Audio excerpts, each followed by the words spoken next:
The dust-caked woman stumbled into Chisholm Ranch with a wailing infant clutched against her chest, and Preston O'Malley could tell from 50 yards away that something was desperately wrong. He'd been mending fence posts on the eastern pasture when he saw her silhouette against the blazing New Mexico sun, swaying like she might collapse at any moment. Preston dropped his tools and broke into a run, his boots kicking up clouds of red earth as he closed the distance between them. The August heat of 1878 was unforgiving, and this woman looked like she'd been walking through hell itself. "Madam," he called out, slowing his approach so he wouldn't startle her. "Madam, you need help." She looked up at him with eyes so hollow they seemed to belong to a ghost. Her dark hair hung in tangled waves around her face, and her blue cotton dress was torn at the hem, caked with dirt and what might have been blood. But it was the baby that made Preston's heart clench. The infant couldn't have been more than a few months old, wrapped in a threadbare blanket that had once been white. "Water," she croaked, her voice barely audible. "Please, the baby needs water." Preston didn't hesitate. He gently took her elbow and guided her toward the main ranch house, supporting most of her weight as she stumbled forward. "Just a little farther. Can you tell me your name, Miranda?" she whispered. "Miranda Turner." "I'm Preston O'Malley. You're safe now, Miss Turner." She didn't respond, all her remaining energy focused on placing one foot in front of the other. Preston kicked open the ranch house door and called for his sister, who came hurrying from the kitchen, wiping her hands on her apron. "Good Lord," Sarah gasped. "Preston, what happened?" "Found her walking in from the east. She needs water, and so does the baby." He helped Miranda into a chair at the dining table, and Sarah was already moving, fetching a pitcher of cool water from the cellar and a clean cloth. Miranda drank greedily when Sarah held the cup to her lips, water spilling down her chin. Then she turned her attention to the infant, who had started crying again, a thin, desperate sound that cut through Preston like a knife. "Let me help," Sarah said gently, reaching for the baby. For a moment, Miranda's arms tightened protectively, but then she seemed to crumble, allowing Sarah to take the child. "When did this little one last eat?" "This morning," Miranda said, her voice breaking. "I had a little goat's milk, but it's gone now. I've been walking for 3 days." Preston exchanged a glance with his sister. 3 days in this heat with an infant. It was a miracle they'd both survived. "We have milk," Sarah said, already moving toward the kitchen. "I'll warm some up. Preston, help me get her cleaned up." Over the next hour, Preston watched as his sister worked with quiet efficiency, tending to both Miranda and the baby. He fetched more water, found clean clothes that had belonged to their mother, and tried not to stare at the young woman who'd collapsed into their lives. She couldn't have been more than 22 or 23, close to his own age of 25, and there was something in her face that spoke of recent tragedy. The question everyone would ask hung in the air like smoke, but Preston found he didn't want to voice it. Whose baby was this? Where was the child's mother?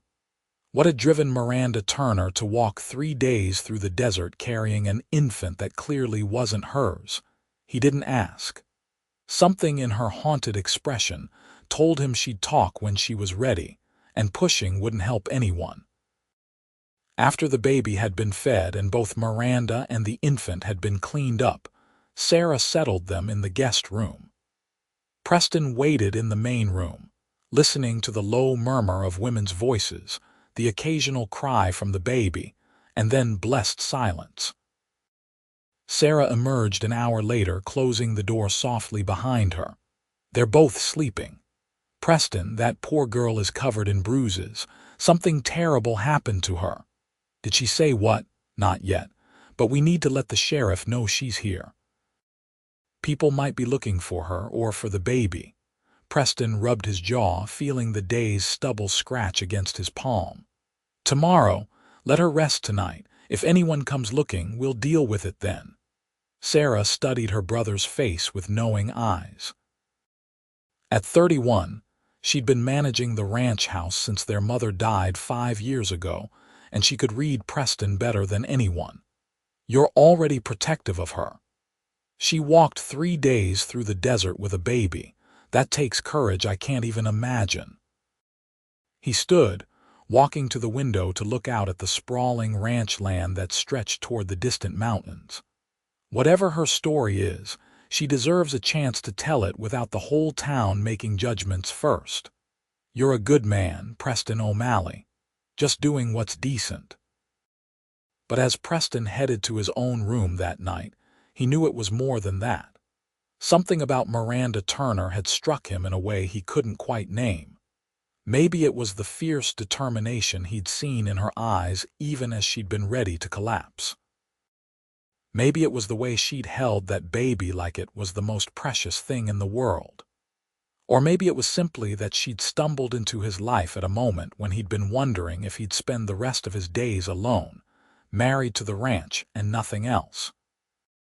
He lay in bed listening to the night sounds of the ranch, cattle lowing in the distance, the wind rustling through the cottonwood trees, and somewhere in the house, the soft cry of an infant being soothed back to sleep. Preston closed his eyes and tried not to think about the young woman down the hall, but her face had already burned itself into his memory. Morning came with its usual demands. Preston rose before dawn to help the ranch hands with the cattle, but his mind kept drifting back to the house. When he finally returned for breakfast, he found Miranda sitting at the table, the baby cradled in her arms, looking slightly less like death but still fragile as spun glass. "Morning," he said, removing his hat. "How are you feeling?" "Better, thank you." Her voice was stronger today, and he could hear a slight accent he hadn't noticed before. "Somewhere from the east, maybe Virginia or Maryland. Your sister has been very kind. You both have." Sarah set plates of eggs and biscuits on the table. "Sit down and eat, Preston." Miranda was just about to tell me her story. Preston settled into his chair, trying not to look too eager for answers. He began eating, giving Miranda space to speak when she was ready.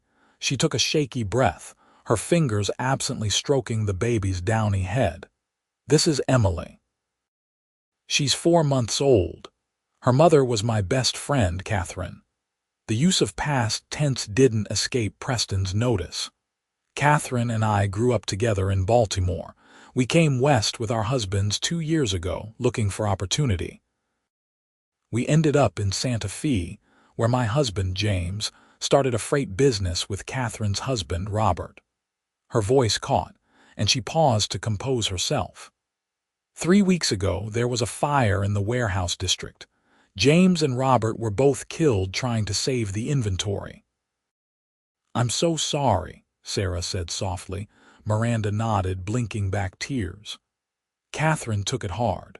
She just had Emily, and she was already struggling with the sadness that sometimes comes after birth. Without Robert, she just seemed to fade away. "The doctor said her heart gave out, but I think she just couldn't bear to live in a world without him. She died 6 days ago." Preston set down his fork. "And you took the baby." "Robert's brother arrived from St. Louis the day after the funeral. He said he'd be taking Emily back east, that she'd be raised properly by his family." Miranda's arms tightened around the infant. "But I knew Catherine and Robert. They talked about what would happen if anything should happen to them, and they wanted Emily raised out here, in the West they'd come to love. Robert's brother is a cruel man. I saw the way he looked at Emily, like she was a burden he'd been saddled with. He planned to put her in an orphanage as soon as he got back to St. Louis." "So you ran," Preston said quietly. "I took what money I had left, packed what I could carry, and I ran. I knew he'd search Santa Fe, so I headed south and east. I'd heard of Chisholm Ranch, heard it was a decent place. I thought maybe someone here might help, might know of a family looking for a child, or maybe—" She trailed off, looking down at Emily. I haven't thought beyond keeping her safe. The room fell silent except for the ticking of the mantel clock. Preston studied Miranda's face, seeing the determination there, the love she clearly had for this child who wasn't hers by blood. He thought about what it must have cost her to walk away from everything she knew, to risk everything for a friend's daughter. "You can stay here," he heard himself say. Both women looked at him in surprise. "Preston," Sarah started, but he held up his hand. "The ranch is big enough. We can always use help in the house, and Miranda clearly has nowhere else to go. If anyone comes looking, we'll say we hired her as a housekeeper. The baby is hers." "No one needs to know different." Miranda's eyes filled with tears. "You would lie for me, for a stranger." "I'd protect a woman who's shown the kind of courage you have. That baby needs someone who loves her, and it's clear you do. As for lying, well, seems to me you're Emily's mother now in all the ways that matter." "Preston's right," Sarah said, warming to the idea. "It's not uncommon for young widows to seek work on ranches. Your story about your husband dying is true enough. You were in Santa Fe, decided you needed a fresh start, and came here. Simple as that. But Robert's brother might come looking for her." "Let him come," Preston said, and there was steel in his voice. "This is a big territory, and Chisholm Ranch is well respected. If he shows up asking questions, he'll find a widow and her daughter working honestly for their keep. Unless he has legal papers saying otherwise, he's got no claim." Miranda looked between them, tears now streaming freely down her face. "I don't know what to say. You don't even know me." "We know enough," Preston said. He stood, reaching for his hat. "I've got work to do, but Sarah will help you get settled. Consider this your home now, Miss Turner." As he headed back out into the bright New Mexico morning, Preston felt something shift in his chest. He'd made decisions on instinct before, but never one that felt quite like this. He was tying his life to this woman and child, at least for the foreseeable future, and he didn't regret it for a moment. The days that followed fell into a rhythm. Miranda proved herself an excellent housekeeper, and more than that, a welcome presence in the ranch house. She had a quick wit when she wasn't exhausted, and Preston found himself looking forward to meals, to the conversations that ranged from ranch business to books they'd both read to observations about the stark beauty of the New Mexico landscape. Emily thrived under Miranda's devoted care. The baby had been underweight and fussy when they arrived, but good food and a stable home worked wonders. Within 2 weeks, she was smiling and cooing, reaching for Preston's face with chubby hands whenever he held her, and he found himself holding her often. At first, it was just helping Miranda when his hands were already clean, taking Emily for a moment while Miranda prepared bottles or folded laundry. But gradually, he realized he sought out these moments. There was something profound about the weight of an infant in his arms, the absolute trust in those wide eyes.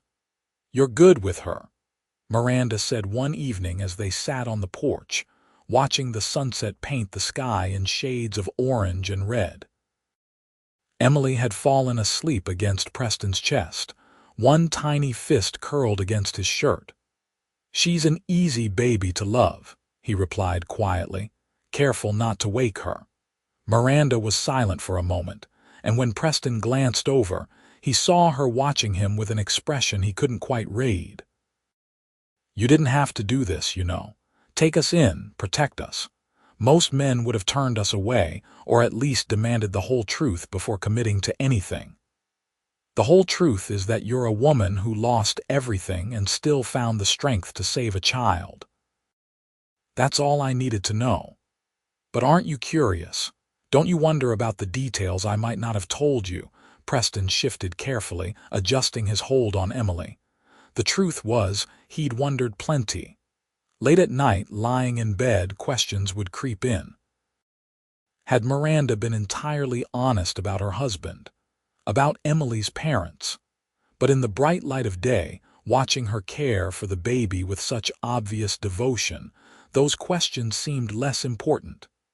"We all have parts of our story we're not ready to share," he said finally. "When you're ready to tell me more, I'll listen.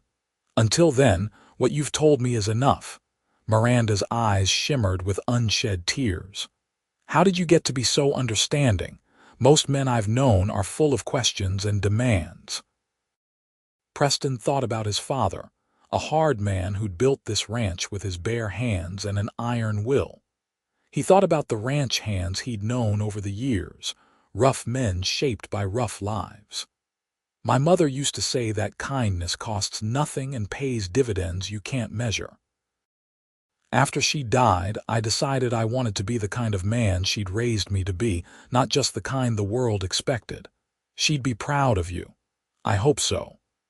He looked down at Emily's sleeping face, so peaceful in the cooling evening air. "What was Catherine like, if you want to talk about her?" Miranda smiled, a real smile that lit up her whole face. She was sunshine in human form, always laughing, always seeing the best in people. When we were girls, she'd drag me on adventures around Baltimore, climbing trees and sneaking into places we weren't supposed to be. Her family thought she'd outgrow it, but she never really did. Even when we came west, she saw it as the grandest adventure of all. She sounds like she was special. She was, and she loved Robert with her whole heart. They had the kind of love people write poems about, the kind I thought only existed in novels. Her voice grew wistful. "I envied them sometimes. My marriage to James was practical, arranged by our families. We were friendly enough, but there wasn't passion, wasn't that deep connection Catherine and Robert shared." Preston looked out at the darkening horizon, processing this. "I'm sorry you didn't get to experience that. So am I, but I've made peace with it. James was a good man, and I mourned him honestly. But I mourned more for the life we might have built than for a love I'd lost, if that makes sense." "It does." They sat in comfortable silence as the stars began to emerge, one by one, in the vast New Mexico sky. Preston felt something settling between them, a deepening of the connection that had begun the day she'd stumbled onto the ranch. He was acutely aware of her presence beside him, the soft sound of her breathing, the way the lamplight from inside the house caught in her hair. "I should put Emily to bed," Miranda said eventually, but she didn't move immediately, as if reluctant to break the peace of the moment. "Just a few more minutes," Preston said. "She's so content," Miranda smiled. "You've gotten attached to her. Is that a bad thing?" "No. It's wonderful, actually. Every little girl should have a good man in her life, someone to show her how she deserves to be treated." Preston felt heat rise in his cheeks, grateful for the darkness that hid his reaction. "I'll do my best by her, by both of you." The words hung in the air, weighted with meaning neither of them was quite ready to examine. Finally, Miranda stood and carefully lifted Emily from Preston's arms. Their hands brushed in the exchange, and Preston felt a jolt of awareness that had nothing to do with the baby and everything to do with the woman holding her. "Good night, Preston," Miranda said softly. "Good night, Miranda." He watched her disappear into the house, then sat alone on the porch for a long time, thinking about the unexpected turns life could take. A month ago, he'd been a bachelor rancher with a settled routine and no prospects for changing it. Now, there was a woman and baby in his house, and he was realizing that the emptiness he'd felt for years had a name: loneliness. September brought cooler temperatures and the hard work of preparing for winter. Preston spent long days riding the ranch boundaries, checking on cattle, making repairs that couldn't wait for spring. But no matter how tired he was, he always made sure to return to the house for dinner, to spend the evening hours with Miranda and Emily. Sarah noticed, of course. One afternoon, while Preston was helping her hang laundry, she gave him a knowing look. "You're falling for her." I don't know what you're talking about, Preston said, but he couldn't meet his sister's eyes. Preston O'Malley, I've known you your whole life. You come in from 16-hour days looking like you've been dragged behind a horse, but you still take time to wash up properly and comb your hair before dinner. You watch Miranda when you think no one is looking. And the way you are with Emily, anyone would think she was your own daughter. Preston focused intently on hanging a sheet, securing it with wooden pins. She's been through a lot. I'm just trying to make her feel welcome. It's more than that, and you know it. The question is, does she feel the same way? Sarah, she's a widow who's been here less than 2 months. She's still grieving her husband, her friend. Even thinking about courting her would be disrespectful. Sarah was quiet for a moment, considering. She told me something last week. She said that being here with us was the first time since Catherine died that she felt like she could breathe again. That you'd given her hope for a future she'd thought was gone. Those aren't the words of a woman who wants to be left alone, Preston. What are you suggesting I do? I'm suggesting you be honest, with her and with yourself. Life is too short and too uncertain out here to waste time on what-ifs. Preston thought about his sister's words for days afterward. He watched Miranda more carefully, trying to see signs of how she might feel. He noticed the way her face lit up when he entered a room. The way she sought out his opinion on everything from what to plant in the spring garden to what Emily might need as she grew. The way she laughed at his stories about ranch life, a genuine, joyful sound that made his heart race. But he also noticed the shadows that sometimes crossed her face, the moments when she'd stare out the window with an expression of deep sadness. She was still healing, still processing everything she'd lost. Pushing too soon could ruin everything. October arrived with its crisp mornings and golden afternoons. Preston was in the barn one Saturday, repairing tack, when Miranda appeared in the doorway with Emily on her hip. "Sarah said you'd be here," she said, a slight hesitation in her voice. "Do you have a moment, always?" He set down the bridle he'd been working on and gestured to a hay bale. "Have a seat. What's on your mind?" Miranda settled down, adjusting Emily so the baby could look around at the barn's interesting shadows and shafts of light. "I've been thinking. I've been here almost 3 months now, and you've never once asked me for rent or payment beyond my work in the house. You work hard. You've more than earned your keep. That's generous of you to say, but I know I'm not contributing equally.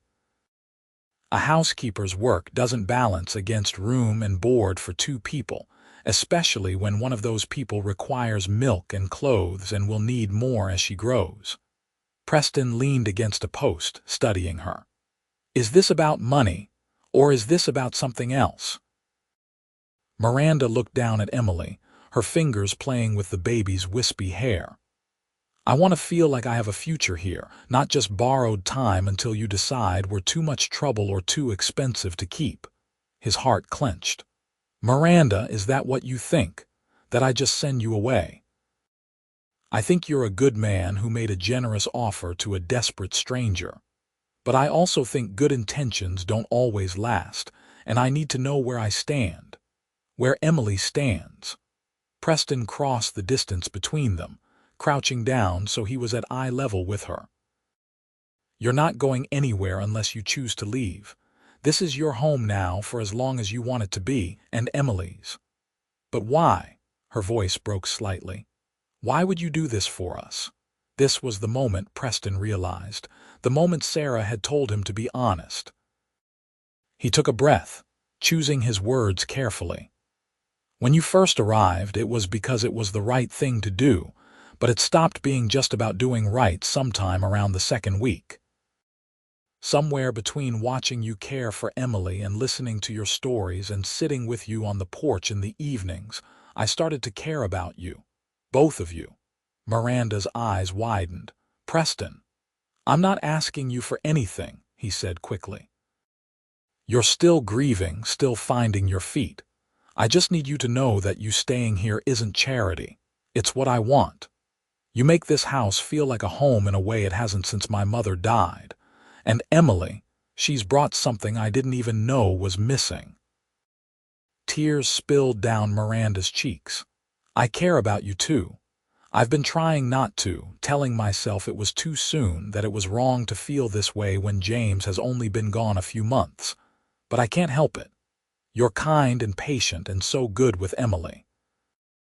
When I think about the future now, I can't imagine one where you're not in it." Preston reached up, gently wiping away her tears with his thumb.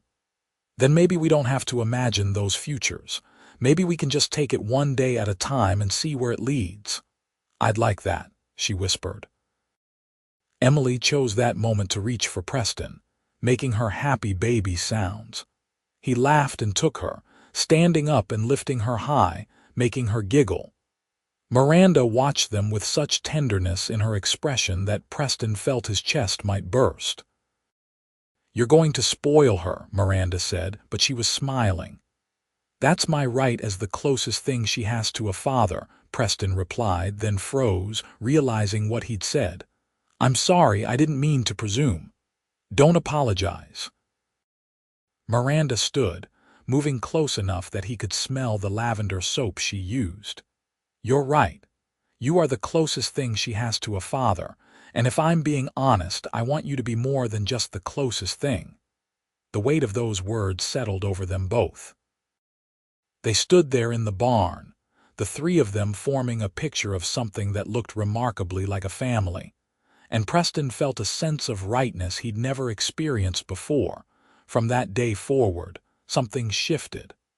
They weren't just housemates anymore, weren't just friends. They were courting, in the careful, deliberate way of two people who understood they were building something that needed a strong foundation. Preston started coming in from work earlier when he could, spending more time teaching Miranda about the ranch and its operations. She was a quick study, asking intelligent questions and offering insights that surprised him. She'd managed household accounts in Santa Fe, she explained, and had a head for numbers that proved invaluable when they went over the ranch books together. "You've been undercharging for your beef," she said one evening, pointing to his ledgers. "Look at what the market rates are in Santa Fe versus what you're getting from the local buyers. You could negotiate better terms." Preston looked at where her finger traced the numbers. "I've always just accepted what they offered. And they've been taking advantage. You're running a business, Preston, a successful one, but it could be even more successful if you drove harder bargains." He found himself relying on her advice more and more, and not just about business. She had opinions about which cattle to breed, about how to improve the ranch hands' living quarters to keep good workers, about everything. And her opinions were good ones. "You're making me look incompetent," he joked one afternoon. Miranda laughed. "I'm making you look like a man smart enough to listen to good advice, regardless of where it comes from. My father never would have listened to a woman's counsel about ranch business." "Your father missed out then." "My mother always said a man who wouldn't listen to his wife wasn't much of a man at all." Preston caught the subtle shift in her words. Wife, not woman. It was the first time either of them had verbally acknowledged where this might be heading. November brought the first serious cold, and with it, a problem. One of the ranch hands rode in with news that a group of travelers had been spotted camping on the eastern boundary of the ranch. Normally, that wouldn't be concerning, but the description made Preston's blood run cold. 3 men, one of them wearing a fine eastern suit, asking questions in town about a young widow with a baby. Miranda went pale when Preston told her. They were in the kitchen, Emily napping in the next room. "It's Robert's brother, it has to be. He doesn't give up easily, does he? He's a proud man. I humiliated him by running, and he's probably convinced himself that Emily is somehow his property, his due as Robert's brother." Her hands shook as she gripped the edge of the table.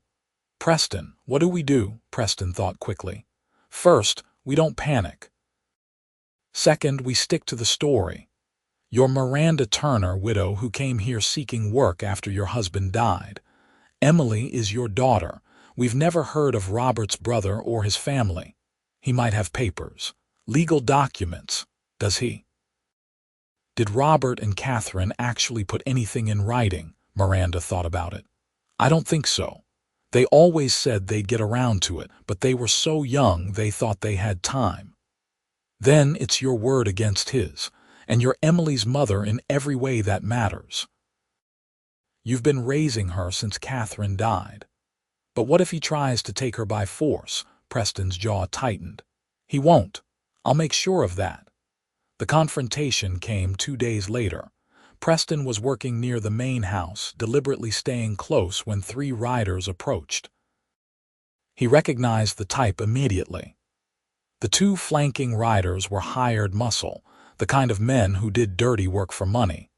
But it was the man in the center who drew Preston's attention. He was in his early 40s, dressed in an expensive suit that looked absurd out here in ranch country. His face was thin and pinched, and his eyes, when they landed on Preston, were cold and calculating. "I'm looking for Preston O'Malley," the man said. "You found him. What can I do for you? My name is Thomas Whitmore. I believe you have something that belongs to me." Preston crossed his arms. "I doubt that. I'm particular about what I own, and none of it ever belonged to anyone named Whitmore. Don't play games with me, Cowboy. I'm looking for my brother's daughter. I have reason to believe a woman named Miranda Turner is hiding here with the child. I do have a housekeeper named Miranda Turner. She's a widow with a daughter, but I don't see how that concerns you." Thomas's face flushed with anger. "That child is not her daughter. She's the daughter of my deceased brother, Robert Whitmore, and she belongs with his family. Seems to me the child belongs with her mother, and her mother is Miranda Turner. If you have legal documents saying otherwise, I suggest you take them to the sheriff. Otherwise, you're trespassing on my land. I don't need legal documents to claim what's mine by blood. You need something more than an assertion and 2 hired guns if you want to take a child from her mother on my ranch." Preston's voice was steel now. "And I'll tell you plainly, Mr. Whitmore, that's not going to happen." Thomas leaned forward in his saddle. "I can make things very difficult for you, Mr. O'Malley. I have connections, lawyers. I can tie this ranch up in legal proceedings for years. You can try. But I've got connections too, and I know for a fact that the territorial judge doesn't take kindly to Easterners coming in here trying to throw their weight around, especially when it comes to separating mothers from their children." The standoff lasted for a long moment, tension crackling in the air. Finally, Thomas straightened. "This isn't over. That woman stole my niece, and I will have justice. That woman saved your niece from being dumped in an orphanage. I think you'd be grateful." Thomas's eyes narrowed. "She told you that. She told me the truth. Now get off my land before I have you removed." The 3 riders left, but Preston knew they hadn't seen the last of Thomas Whitmore. He turned to find Miranda standing in the doorway of the house, her face ashen, Emily in her arms. "You heard." She nodded. "All of it. Preston, he's not going to give up, neither am I." He walked to her, placing his hands gently on her shoulders. "Miranda, I need to ask you something, and I need you to think carefully before you answer." "What is it? Will you marry me?" She stared at him in shock. "What? If you're my wife, you have legal protections you don't have as just a housekeeper. And Emily would be my daughter legally. It would make it much harder for Thomas to have any claim, but more than that." He paused, gathering his courage. "More than that, I want you to marry me because I love you. I love Emily. I want us to be a real family, not just in name but in truth." Tears streamed down Miranda's face. "Preston, you can't propose to me just to protect us from Thomas. I'm not. The timing is because of Thomas, but the feelings are real. I've been planning to ask you eventually. This just moved up my timeline." He cupped her face in his hands. "I love you, Miranda Turner. I want to wake up next to you every morning and fall asleep beside you every night. I want to raise Emily together and maybe, if you're willing, have more children. I want to build a life with you. If you need more time, I understand. But know that my offer is real and it's not going anywhere." Miranda looked down at Emily, then back up at Preston. "I love you too. I've been falling in love with you since that first night when you held Emily and asked no questions, when you just accepted us and protected us. Yes, Preston O'Malley, I'll marry you." He kissed her then, careful of the baby between them, and felt the last piece of his heart click into place. This woman, this child, they were his now, and he would protect them with everything he had. They married 3 days later in a small ceremony in town, with Sarah and a few trusted friends as witnesses.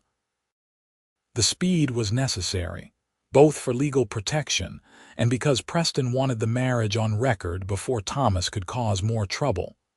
But despite the rushed nature, it felt right. Miranda wore a simple blue dress that brought out her eyes, and Preston wore his best suit, the one he'd bought for his father's funeral and hadn't worn since. When the preacher pronounced them husband and wife, Preston kissed his bride with Emily nestled between them and thought he'd never been happier in his life. The wedding night was tentative and sweet. They'd arranged for Sarah to watch Emily, giving them privacy in their room. Preston had been with women before, but this felt different. This mattered in a way nothing else ever had. "I'm nervous," Miranda admitted as they stood beside the bed. "So am I," Preston confessed. "We can take this as slow as you need. There's no rush. I want this. I want you. It's just been a long time, and with James it was never." She trailed off, blushing. Preston understood. It was never what? It was never like I imagined it could be. Like Catherine described with Robert, there was no passion, no real connection. It was just something we did because married people did it. Preston stepped closer, running his fingers through her loose hair. "Then let me show you what it should be like. Let me love you the way you deserve." What followed was tender and passionate, a revelation for both of them. Preston took his time, learning what made Miranda gasp with pleasure, what made her arch against him. And Miranda, freed from the constraints of a loveless marriage, discovered a side of herself she'd never known existed. Afterward they lay tangled together, sweat cooling on their skin, hearts still racing. That was. Miranda began, then laughed. "I don't have words." Preston grinned, pressing a kiss to her temple. "That was just the beginning. We have our whole lives to get even better at it." "I don't know if I could survive better than that," he laughed, pulling her closer. "You'll have to, because I plan on making love to my wife as often as she'll let me." Miranda turned in his arms, her expression growing serious. "I never knew it could be like this. Not just the physical part, but all of it. The way you look at me, the way you touch me like I'm precious. The way you love Emily like she's yours. James was kind, but he never made me feel the way you do. How do I make you feel? Cherished, safe. Like I could tell you anything and you'd still want me." Preston traced patterns on her bare shoulder. "You can tell me anything. I meant what I said when you first arrived. Whatever secrets you're keeping, whatever parts of the story you haven't shared, I'll still want you. I'll still love you." Miranda was quiet for a long moment. "There is something I haven't told you about Catherine's death." Preston waited, not pushing, letting her find her words. "The doctor said her heart gave out, and that's true, but I think I know why." Miranda's voice dropped to almost a whisper. "Robert's brother, Thomas, he came to see her 2 days before she died. He told her that if she didn't have the strength to raise Emily properly, to be a good mother, then perhaps the child would be better off with his family back east. He said cruel things about her grief, about her weakness. Catherine was already so fragile, and his words broke something in her. The next day she seemed to give up. She stopped eating, stopped responding to anything I said, and then her heart just stopped. Preston felt anger surge through him. He killed her. Maybe not with his hands, but with his words. That's what I believe, and that's why I couldn't let him have Emily. He would have broken her spirit the same way he broke Catherine's. I couldn't let that happen. Does he know that you blame him for Catherine's death? He must suspect. I said some things to him before I left about how his cruelty had killed his brother's wife. That's probably another reason he's so determined to find me, not just for Emily, but to prove he had the right to say what he said. Preston held her tighter. He'll never get that validation. And he'll never get Emily. I promise you that. They fell asleep wrapped around each other, and when Emily's cries woke them a few hours later, they went together to fetch her, Preston insisting on his turn to soothe her back to sleep. Miranda watched from the doorway as he walked the floor with the baby, singing softly, and felt her heart swell with love. This was her family now. This was home. The next few weeks settled into a pattern of married life. Preston introduced Miranda as his wife when they went to town, and if anyone thought the timeline was quick, they kept it to themselves. The story held. She was a widow he'd hired who'd captured his heart. It happened often enough in the West that no one questioned it. Thomas Whitmore tried once more, arriving with a lawyer this time. But the lawyer took one look at the marriage certificate and Emily's amended birth record, which now listed Preston and Miranda O'Malley as her parents, and advised Thomas that he had no legal standing. "This is fraud," Thomas sputtered. "That child is not theirs by birth." "Can you prove that?" the lawyer asked. "Do you have birth records, hospital documentation, witnesses to the birth who can testify the child isn't theirs?" Thomas couldn't, because all those records had been lost in the fire that killed Robert and James, or so Miranda had claimed when they registered Emily. The lawyer shrugged apologetically. "I'm sorry, Mr. Whitmore, but there's nothing to be done here. The child is legally theirs. Unless you want to pursue a lengthy and expensive court battle with uncertain outcomes, I suggest you let this go." Thomas left New Mexico the next day, defeated. Preston watched him ride away and felt a weight lift from his shoulders. It was over. His family was safe. Winter came in earnest after that, bringing snow that blanketed the ranch in white. Preston taught Miranda to ride, bundling Emily in warm blankets and taking her along on gentle rides around the property. They spent long evenings by the fire, Preston reading aloud while Miranda sewed new clothes for Emily, who was growing faster than seemed possible. Christmas was a revelation. Preston had spent the last several years treating the holiday as just another day, but Miranda insisted they celebrate. They cut down a small pine tree and decorated it with strings of dried berries and paper stars Emily couldn't yet appreciate but would someday. Sarah joined them for a feast Miranda spent days preparing, and they exchanged simple gifts. Preston gave Miranda a silver locket with space for 2 photographs inside. "For Emily and any future children," he said, fastening it around her neck. Miranda gave him a new set of leather work gloves she'd sewn herself, lined with wool against the cold. "Your old ones were falling apart." But the real gift, the one that made Preston's heart soar, came later that night when they were alone. Miranda curled against him in bed and whispered, "I think I might be pregnant." Preston sat up so fast he nearly knocked her over. "What? Are you sure?" "Not completely, but I'm a week late and I've been feeling queasy in the mornings. It's too early to be certain, but I think so." Preston pulled her into his arms, overwhelmed with emotion. "A baby, our baby. Are you happy? I know we haven't been married long." "Happy, Miranda, I'm thrilled." Terrified but thrilled. He placed his hand gently on her still flat stomach. "When do you think, if I'm right, late summer?" "August, maybe. Emily will have a little brother or sister." "She will." Miranda looked up at him, eyes shining. We're really doing this, aren't we? Building a life, a family. We really are. Preston kissed her deeply. I love you so much. I love you too, more than I ever thought possible. The winter passed in a blur of happiness. Miranda's pregnancy was confirmed by the doctor in town, and she bloomed despite the typical discomforts.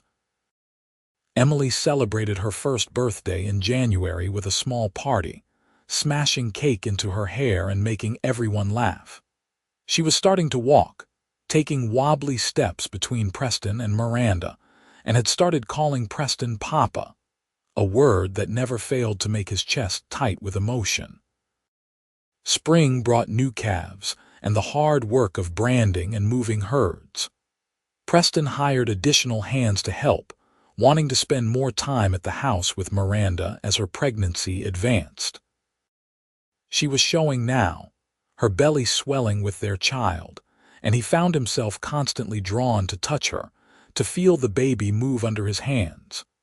You're going to wear a hole in my dress, Miranda teased one evening as Preston's hand splayed across her stomach for the dozenth time that hour. I can't help it. It's amazing feeling him move. Or her, Preston agreed. Do you have a preference? Miranda considered. Honestly, no. As long as the baby is healthy, I don't care, but I think Emily would like a sister to boss around. Emily's going to boss around any sibling, regardless of gender. She's got her mother's strong will. Are you saying I'm bossy, Mr. O'Malley? Preston grinned. I'm saying you know your own mind and aren't afraid to speak it. I love that about you. In April, they received a letter. It was addressed to Miranda, and the return address was Baltimore, her old address. I don't know anyone left in Baltimore, Miranda said, staring at the envelope. Everyone I cared about came west with me. Only one way to find out what it says. Miranda opened it with shaking hands and began to read. Her face went through a series of expressions: surprise, confusion, and finally, relief. It's from Catherine's cousin, Lydia. She heard about Robert and Catherine's deaths from Thomas. He wrote to the family, trying to gain support for his claim on Emily. Miranda's voice picked up speed as she read. Lydia says the family was horrified by Thomas's behavior, by what he said to Catherine before she died. Apparently, other family members heard rumors about his cruelty, but never spoke up before. She's writing to apologize and to say that if Thomas ever bothers us again, the rest of the Whitmore family will stand against him. She says they're glad Emily is with someone who truly loves her. Preston felt relief wash over him. So no more threats from that quarter. None. Lydia even included a photograph of Catherine from before we left Baltimore. Miranda pulled out a small tintype, showing a young woman with a bright smile and kind eyes. I want to save this for Emily, so she can know what her birth mother looked like. We'll tell her, won't we, when she's old enough to understand, of course. She deserves to know about Catherine and Robert, about how much they loved her, but she'll also know that we chose to be her parents, that we fought for her. Both truths can exist together. Preston looked at the photograph, at this woman who'd been important enough to his wife that Miranda had risked everything for her daughter. Thank you, Catherine, he said softly, for giving us Emily, for bringing Miranda into my life. Miranda leaned against him, her belly pressed against his side. She'd be happy, I think, knowing Emily is loved and wanted. That's all any parent wants for their child. Summer arrived with its blazing heat. Miranda grew increasingly uncomfortable as her due date approached, and Preston found himself hovering anxiously. Sarah finally kicked him out of the house one particularly hot afternoon. You're driving her crazy with your worrying, she said. Go work off your nervous energy and let Miranda rest in peace. But what if she needs me? She needs you to stop asking her every 5 minutes if she's all right. She's pregnant, not fragile. Now go. Preston went, but he didn't go far. He stayed within sight of the house, working on repairs that had been neglected, always keeping one eye on the door. The hands ribbed him mercilessly about it, but he didn't care. His wife was about to give him a child. He was allowed to be anxious. The baby came on a sweltering night in late August. Preston woke to Miranda gripping his arm, her face tight with pain. "It's time," she said simply. The next 12 hours were the longest of Preston's life. Sarah took charge, sending Preston for the midwife and then banishing him from the bedroom. He paced the main room with Emily in his arms, trying to distract her from her mother's occasional cries of pain. The ranch hands kept their distance, recognizing that their boss was in no state to deal with ranch business. Finally, as the sun was setting, painting the sky in brilliant oranges and reds, Preston heard it. The sharp, indignant cry of a newborn. He was on his feet instantly, barely remembering to settle Emily safely before rushing to the bedroom door. Sarah emerged, smiling widely. "You have a son, Preston. A healthy, loud son." Preston sagged against the doorframe in relief. "And Miranda, exhausted but well. Go meet your boy." He entered the room to find Miranda propped up on pillows, her hair sweat-soaked, her face pale but radiant. In her arms was a small bundle wrapped in soft white cotton. Preston approached slowly, almost reverently, and looked down at his son for the first time. The baby had a shock of dark hair and a red, angry face from crying. His eyes were squeezed shut, tiny fists waving in the air. He was the most beautiful thing Preston had ever seen. "Hello, little one," Preston whispered, reaching out to touch one miniature hand. The baby's fingers wrapped reflexively around his, and Preston felt his eyes fill with tears. "Hello, son. What should we name him?" Miranda asked softly. They'd discussed names but hadn't decided definitively. Now, looking at his son, Preston knew. "I want to name him Robert after Emily's birth father. Robert James, for both men who should be here but aren't." Miranda's eyes filled with tears. "That's perfect. Catherine and Robert would be honored. And it connects him to Emily, shows that we remember where she came from." Preston carefully took the baby from Miranda, cradling him close. "Welcome to the family, Robert James O'Malley." The baby made a small sound, something between a squeak and a sigh, and Preston laughed through his tears. That night, after the midwife had gone and the house had settled into quiet, Preston sat in the rocking chair in their bedroom with both Emily and baby Robert. Emily was already asleep against his shoulder, but Robert was awake, staring up at Preston with unfocused eyes. "You're going to have a good life," Preston told his son quietly. "You're going to grow up knowing you're loved, knowing you can be anything you want to be. You'll have your sister to look after, and she'll have you. And you'll have a mother who would walk through fire for you, and a father who will do everything in his power to give you the world you deserve." Miranda watched from the bed, too tired to move but content to observe her husband with their children. This man who'd taken them in when they were desperate, who'd married her to protect her, who'd fallen in love with a baby who wasn't his blood. This good, kind, strong man was her husband, the father of her children, the love of her life. "Come to bed," she said softly. "All of you." Preston carefully settled both children into the cradle they'd prepared next to the bed, Emily on one end and Robert on the other. Then he climbed in beside Miranda, pulling her close. "Thank you," he whispered against her hair. "For what?" "For walking into my life carrying a baby that wasn't yours. For being brave enough to run, to fight for Emily. For giving me a family I never knew I needed." Miranda turned in his arms to face him. "Thank you for not asking whose baby she was. For seeing what mattered and ignoring everything else. For loving me even when I was too broken to believe I deserved it." They kissed, slow and sweet, sealing the vows they'd made months ago and the life they'd built together. The years that followed were full and rich. Robert grew into a serious, thoughtful boy who adored his older sister. Emily blossomed into a confident, adventurous girl who led her little brother into all sorts of mischief. Miranda had two more children, twin girls they named Sarah Catherine and Lydia Grace, honoring the women who'd been important to their story. The ranch prospered under Preston and Miranda's joint management. Miranda's head for business combined with Preston's knowledge of ranching made them formidable.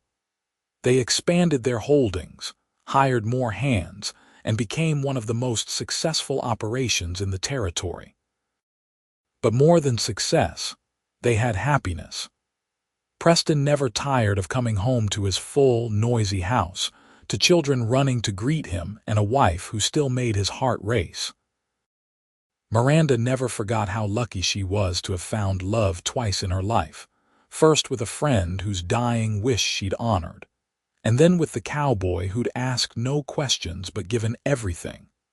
On Emily's 18th birthday, they sat her down and told her the full story of her birth parents. They showed her Catherine's photograph, letters Robert had written before he died, and explained the circumstances that had brought her to Preston and Miranda. Emily listened with tears streaming down her face, but when they finished, she hugged them both fiercely. "They gave me life," she said, "but you gave me everything else. You're my parents and nothing will ever change that." "We wanted you to know," Miranda said, "that you were so loved, by Catherine and Robert and by us. You were wanted from the moment you were born." "I know, Mama. I've always known." Preston watched his daughter, now a young woman, and thought about the tiny infant Miranda had carried into his life nearly 2 decades before. He thought about the choices they'd made, the risks they'd taken, and the family they'd built from desperation and love. No regrets. Miranda asked him that night as they sat on the porch, watching the sun set over the ranch they'd built together. "Not a single one," Preston replied, taking her hand. "You brought me a baby that wasn't yours and I didn't ask whose it was. Best decision I ever made." "Best decision we both made," Miranda corrected. "Trusting each other, taking that leap of faith." "To leap of faith," Preston said, raising the cup of coffee he'd been drinking in a mock toast. Miranda clinked her own cup against his. "To the cowboy who asked no questions. To the woman brave enough to walk through the desert for love." They sat together as the stars emerged one by one, the sound of their children's laughter drifting from the house, and knew they'd found something rare and precious. A love forged in desperation, tested by adversity and strengthened by time. A family built not just on blood, but on choice, on courage, on two hearts that had found their home in each other. Robert and Emily grew up and brought their own families to visit, filling the ranch house with grandchildren. The twins, Sarah Catherine and Lydia Grace, married local men and settled nearby, keeping the family close. Preston and Miranda aged together, their hair going gray, their hands developing the calluses and lines of a life well lived. On their 35th wedding anniversary, Preston took Miranda back to the spot where they'd first met, where she'd stumbled out of the desert with Emily in her arms. They stood together, hands clasped, looking out at the land they'd tamed and treasured. "I think about her sometimes," Miranda said. "Catherine, I wonder if she can see how Emily turned out, if she knows we kept our promise." "I think she knows," Preston said. "I think she sent you to me deliberately, trusting that if you could make it this far, you'd find someone worthy of her daughter. You're more than worthy. You're everything I never knew I needed, everything Emily needed. You saved us both that day." Preston shook his head. "We saved each other. You gave me purpose, love, a family. You turned this ranch into a home. You're the reason I wake up grateful every morning." They stood in comfortable silence, watching the sun travel across the endless New Mexico sky, and Miranda rested her head on Preston's shoulder. Despite the years, Despite the gray hair and creaking joints, the connection between them was as strong as ever. Stronger, even, tempered by decades of shared joy and sorrow, of children raised and dreams achieved. "When I walked out of that desert," Miranda said quietly, "I thought my life was over. I thought I was just surviving, just doing what needed to be done for Emily's sake. I never imagined I'd find you. When I saw you stumbling toward the ranch, I thought you were just another traveler in need. I never imagined you'd become my whole world." Preston turned to face her fully, taking both her hands in his. "Every day with you has been a gift, Miranda O'Malley. Every single day." She smiled, the same smile that had captured his heart all those years ago, only richer now with experience and love. "Take me home, Cowboy. Our family's waiting for dinner." "Our family," Preston repeated, liking the sound of those words as much now as he had the first time he'd thought them. "Let's go home." They walked back to the ranch house together, their steps slower than they'd once been but no less certain. The house glowed with lamplight in the gathering dusk, voices and laughter spilling out into the evening air. Emily was there with her husband and 3 children. Robert had brought his wife and their 2 boys. The twins had come with their families, adding to the joyful chaos. As Preston and Miranda stepped through the door, surrounded by the family they'd created, the legacy of love they'd built from a moment of desperate courage, they knew they'd achieved something remarkable. They'd taken a tragedy, a desperate act of salvation, and transformed it into a story of hope. The baby Miranda had carried into Preston's life, the baby that wasn't hers, had become the foundation of a family that spanned generations. And the cowboy who hadn't asked, whose baby it was, had become the father every child deserved, the husband every woman dreamed of, and the man who proved that love wasn't about blood or obligation, but about choice and courage and commitment. That night, after the family had gone home and the house was quiet again, Preston and Miranda lay in bed together, just as they had thousands of nights before. "I love you," Preston said, as he had every night since they'd married. "I love you too," Miranda replied, as she had every night in return, and in those simple words, repeated faithfully across decades, was contained the entire story of their lives together. The cowboy and the woman who'd carried a baby through the desert. The question that was never asked, and the answer that was given freely. The love that had bloomed in the harsh New Mexico landscape and flourished against all odds.